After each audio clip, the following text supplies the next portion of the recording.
This is the Ranger Report Podcast. News, insights, predictions, interviews, and information about the Texas Rangers from the major leagues to the minor leagues. And now, here are your hosts, Ben Dieter and CJ Berryman.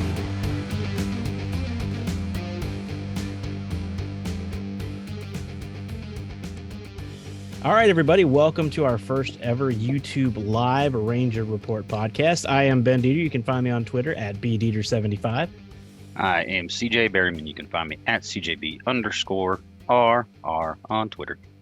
And as we have been a lot lately, joined by Kane McCutcheon. What's good, y'all? Kane is also on Twitter. Where can they find you, Kane? At Kane_McCutcheon6.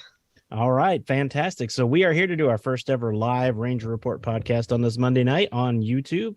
Hopefully you are enjoying this or will enjoy it. We'll also post it as a podcast afterward. But anyway, we are happy to be here, and we thought we'd jump right in by starting with somebody pitched in a major league game over the weekend. I think his name was Jacob deGrom, CJ.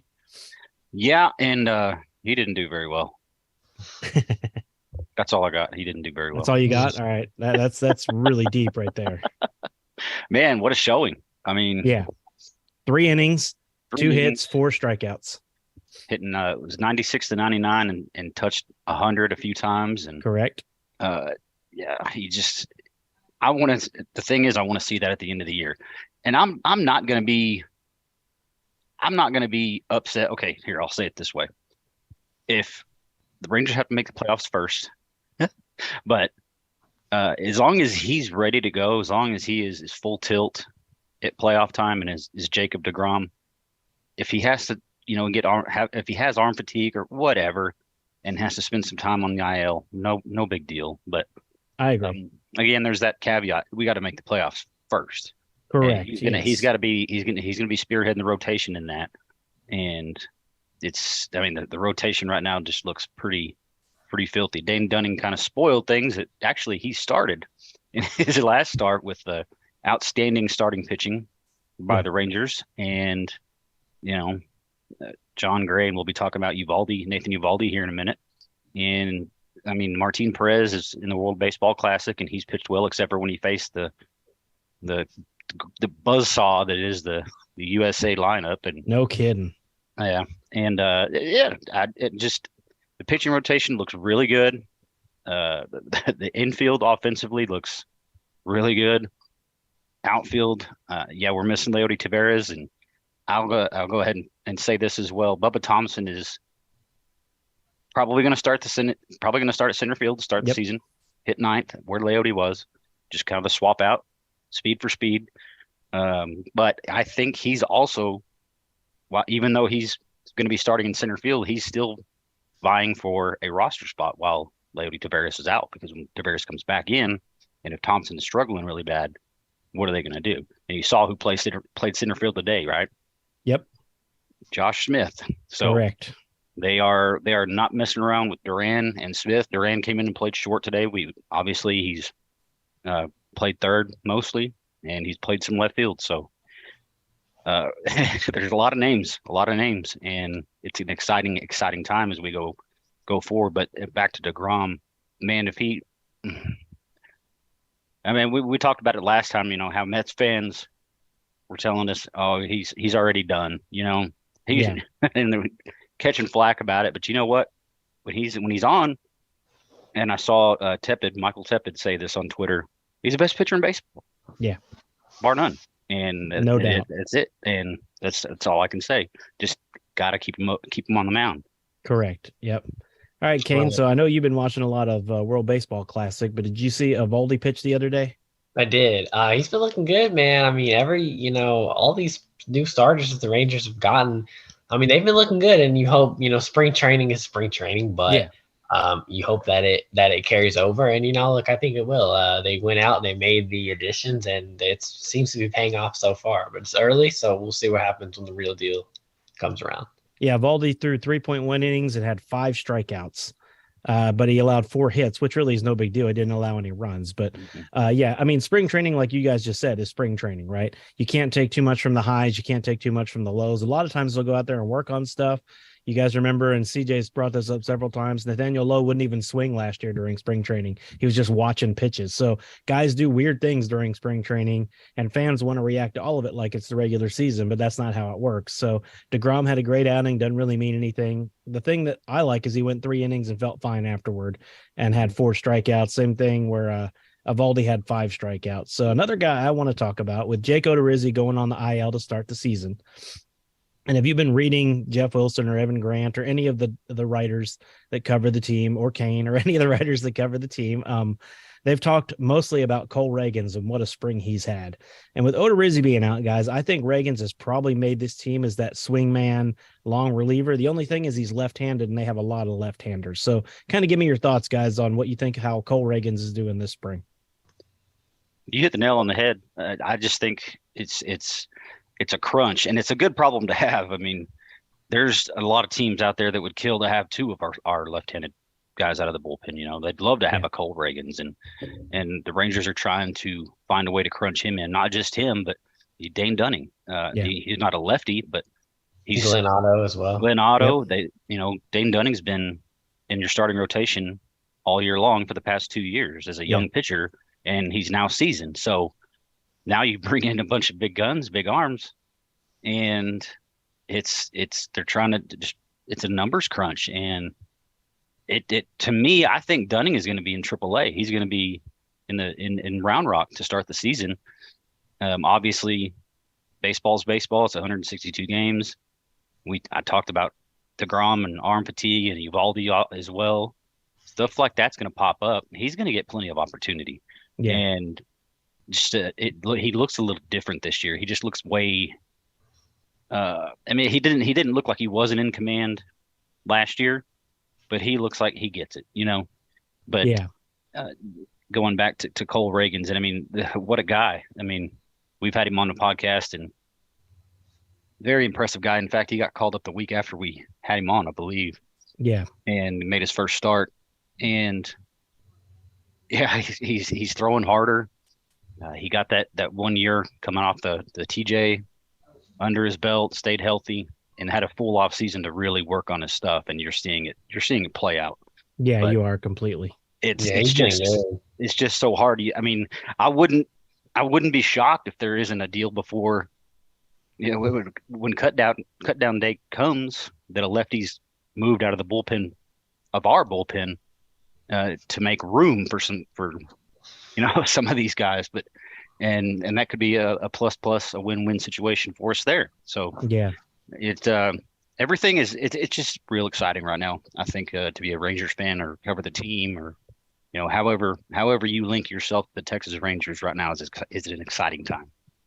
Yeah, Kane, what are your kind of thoughts on how Cole Reagans has been doing? I think he's been good. I mean, if he is your swing man, that's an effective swing man. I mean, shoot.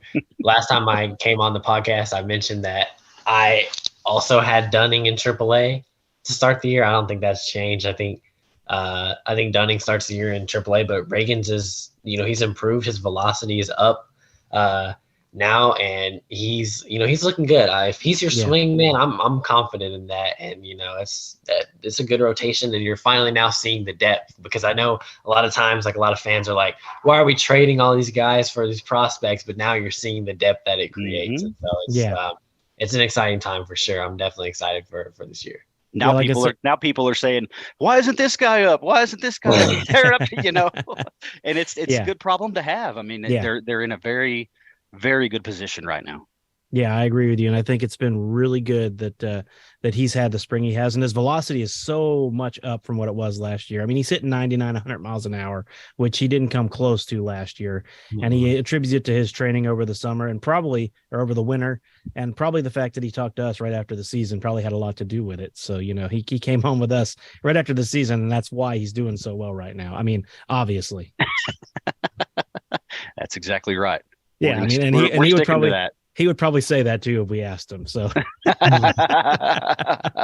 very tongue in cheek, but he might say he might laugh a whole lot before he agrees. Correct. So, but no, I love seeing it because he is a good guy. Everyone knows his story with the 2 Tommy Johns, and it looked like he'd probably never go again. And now he's just tearing it up. So love to see that for a guy like him. You did mention Bubba Thompson already. I wanted to talk a little bit about Robbie Grossman because the other day, Bruce Bochy said that Robbie Grossman is going to be your everyday left fielder, not a platoon left fielder. So does that surprise anybody? No, because they've said that Bochy has actually said himself, they're very impressed with what he's been able to improve upon from the left-handed side of the batter's box. That's kind of been his crutch. You know, he can switch hit, but can you hit? You know what I mean? You might just pick a side. Yeah. Pick a side and yeah. To the fucking side. Shut your mouth, bearded man. Yeah. So Look at anyway. that majestic man with a beard. Look at your beard, motherfucker. He's got that luscious Gandalf beard. Thank you very much. I can't say it, man. When you got a beard like that, I have to say. I appreciate it. All right. Anyway, yeah, go on, CJ. Sorry about that. Live is always fun. Yep.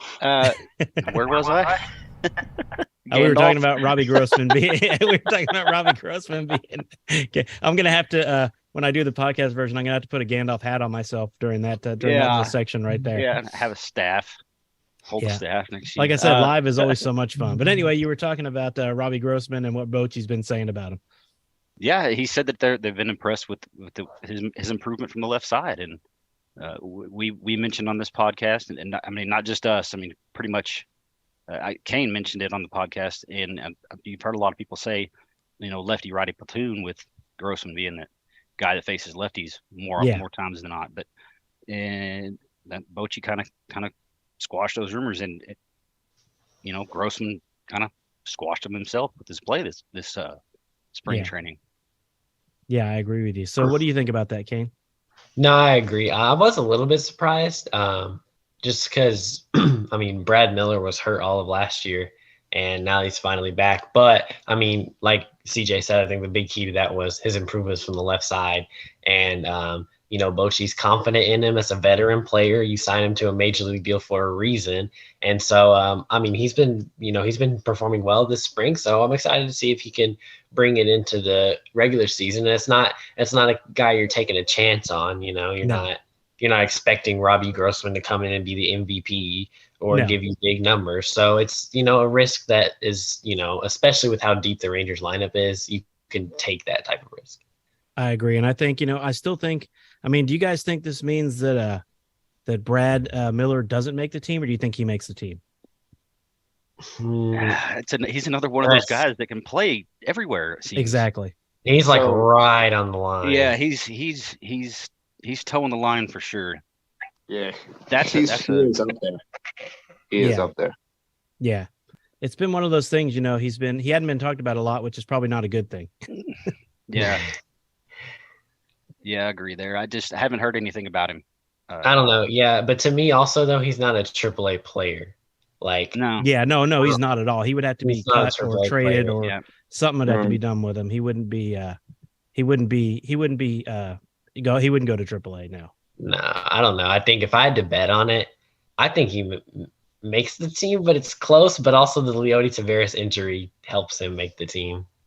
Yeah, you're probably right there. All right, let's talk a little bit about closer. Jose Leclerc has been pitching really well. Several other people have been pitching really well. What do you guys think about the closer situation? They still on the depth chart have Ian Kennedy there. Yeah. Do you think he makes a team? Sure, man. I think he's on the team. I had him on my first team. I think so, but I would like to see Hernandez be a closer. Yeah. I'd like to see that also. Yeah, so I agree, Hernandez. I think he'd be a great closer. I think so too, but he also has 7th, 8th inning stuff to get it to the closer. He does for sure. Leclerc is probably going to get the first shot, but I wouldn't be surprised if Ian Kennedy gets a shot. I think Hernandez will end up getting a crack at it, but I would say Leclerc is probably your opening day closer just because, like, that's not a job that can be won or lost in spring. And so it's, you know, kind of just what it is. And Leclerc, like I said, has been pitching really well. And Ian Kennedy's been pitching really well. So we'll see who becomes the closer. All right. I want to do something fun with us. And then we'll get you guys that have joined us. If you want to join in, you can. But here in just a minute. But we're going to talk a little bit about roster projections. My penis. Now, we'll start with the infield. We already know who's made it on the infield, right? I don't think we have any ideas about who is not going to be on the infield. You're starting 5 or you're starting 5. Yeah, yep. I mean, it's going to be the same people no matter what. Yeah, no matter. So anyway, Lowe, Simeon, Josh Smith will beat out Josh Young. No, I'm just kidding. Josh Young, Josh Young at third, and Seager obviously at short. Yes, yeah. So the infield is the infield. Who do you think is going to be well, we'll go to the outfield next. I think we know that too, right? Yeah, we just talked about that one. Yeah, so we know who the 3 outfielders are going to be to start opening day. So, and we also know who the starting rotation is going to be. This has been about the easiest spring training to project the roster that we've had.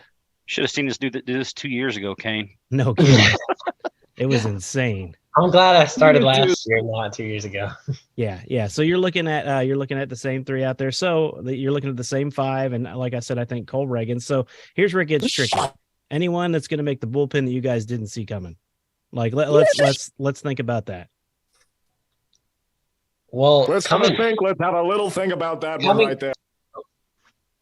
Yeah, do it. Coming into the spring, I wouldn't have thought that Ian Kennedy was going to be on the team just because I didn't think he'd make his way back. Now that he has, I think some people still would have told you that he's not going to be on the team, but he's a little bit of a surprise to me. I don't know. I kind of see the bullpen playing out, kind of regularly. At first, I was like, maybe Kyle Cody makes the team now. Yeah. I don't know that he's on the team, but I think that'll be interesting. If you do see a surprise, it's going to be there, though, for sure.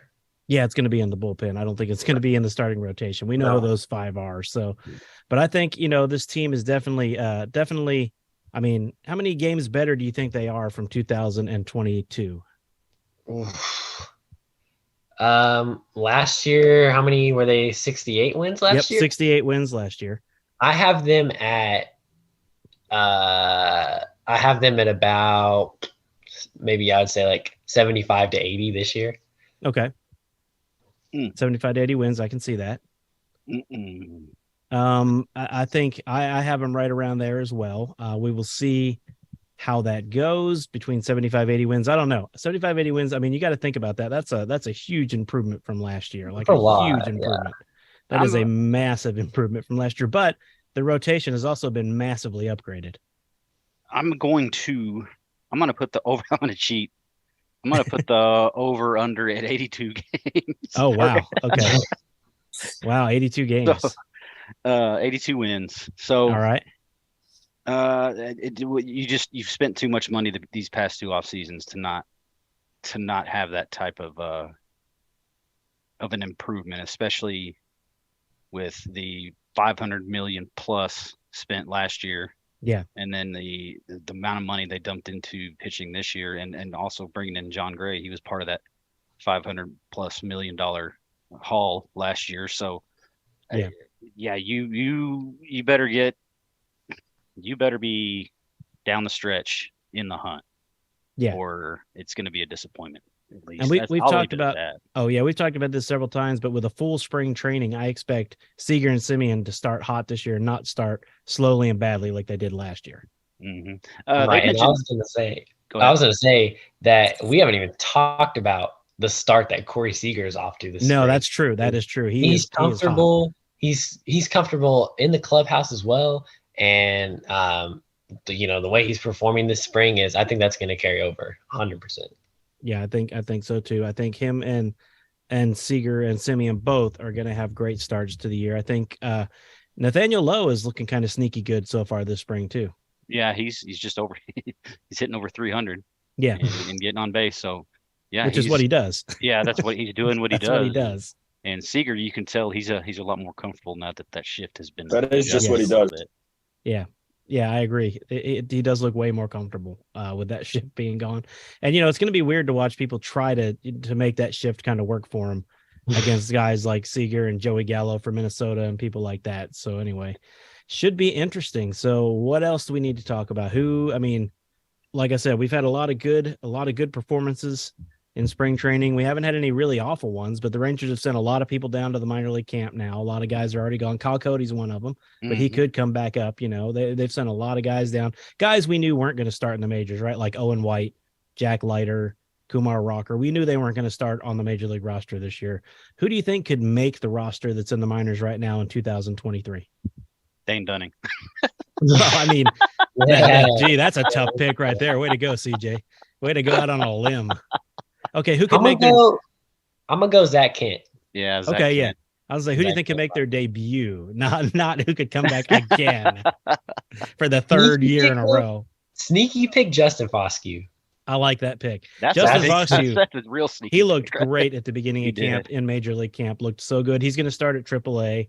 Blaine Krim is also going to start AAA. I could see Blaine Krim making his debut this year as well, because no matter where he's gone, man, he's hit the ball, and he's hit the ball hard. So somebody that's in that's in the minors now, as of right now. Yeah. Is that who you're? Is that someone will make a debut this year? Someone that hasn't been to the majors before. Yeah, a debut player. Oh, I was gonna cheat again, say Sam Huff, but he's already made his debut. He has already made his debut. Zach Kent's already made his. Yep. No, he hadn't. Zach Kent hasn't made his debut. Zach Kent has not pitched in the majors. Not Zach Kent. I'm sorry. Jake Latz. Jake Latz has already made his. Yes. There we go. Cole Winn has not either. Yeah, Cole Winn. That'll be my pick. Cole Winn. Yeah, that's a good one. I see him bouncing back this year. He needs to for sure. Yeah, and we haven't talked about him at all. I mean, what have you heard about Cole Winn? Yeah, we have not talked about him much, and he's in minor league camp as well, but I think he could make his debut. But I like Zach Kent. That's a great pick. And then I like Justin Foscue as well. Blaine Krim, like I said, is another guy that could make his debut this year. I don't think you're going to see Leiter, Owen White, Kumar Rocker. I don't think you're going to see those guys in the majors this year unless things start going bad. I'm going to say maybe even a Dustin Harris. That's another good pick. That's another good pick. Maybe a Dustin Harris is great. Harris has been really, really good. Everywhere he's been, and he looked just perfectly fine to me. And he's on the 40-man now, so yep. Yeah, that's the only thing about Blaine Krim and Justin Foscue. They're not on the 40-man. They're not on the 40-man. So, but the Rangers. They were on the 40 though. Yeah, but the Rangers are big about. Who's hot, bringing them up. They'll find a way to get them on the 40-man, and that's where I could see someone like Brad Miller going bye during the season. Yeah, if they want to bring up someone like Blaine Krim or Justin Foscue or Dustin Harris. Yeah, I just see Miller being a casualty coming up. Yeah, I do too. He's not. He had a bad year last year, and he's not off to a fantastic start this year. He's been way outplayed by Robbie Grossman. Yeah, it's not even been close. No, and like I said, and the platoon, is not going to have to happen now because you're going to have Bubba Thompson and Adolis Garcia playing in center field, rotating out. So that that gives room for everyone, but that does make room for Brad Miller maybe to play some right field when Adolis is in center. We'll just see how that goes. But once Leody's back, it's going to be interesting to see if Miller stays on this team. Yeah.